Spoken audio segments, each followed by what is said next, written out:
Hi, it's George Reiser here again, hoping to bring a smile, even some outright laughter to your day, simply because we believe the words of Proverbs 17:22 that laughter is a good medicine, especially in these different and often difficult days. And one source of constant giggles for me over the years has been children. And in recent videos, I've shared with you times when my own children, who seem to have taken it on themselves to teach me a lot of humility, had some humorous moments.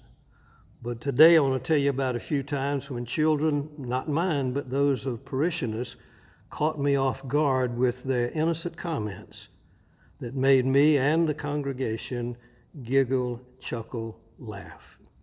For instance, one Sunday morning, a little girl came and sat down on the floor with me for children's moments in this particular church.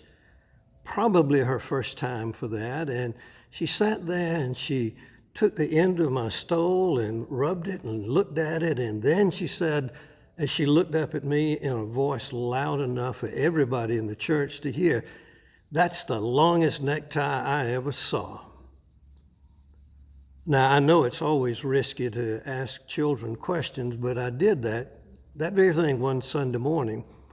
I just asked the children, "Why did you come to church today?"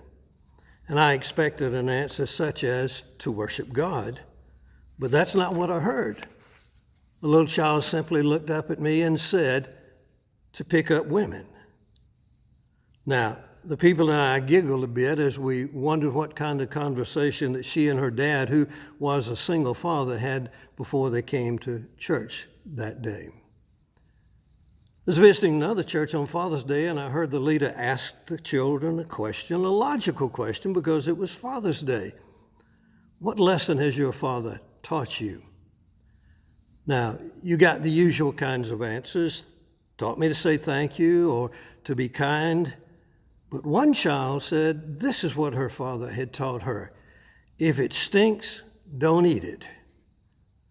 But my best memory, I think, goes back some 50 years to my first church, when I asked the children, in the midst of telling them again the story of the three wise men, what were the gifts that these wise men brought to Jesus.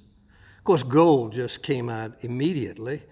And then one rather precocious little girl said myrrh, but all of them were stumped on that third gift.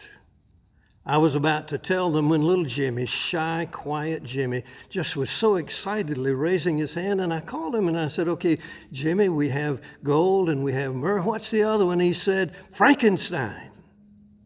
Well, we giggled quite a bit over that, but we had taken some good medicine that day.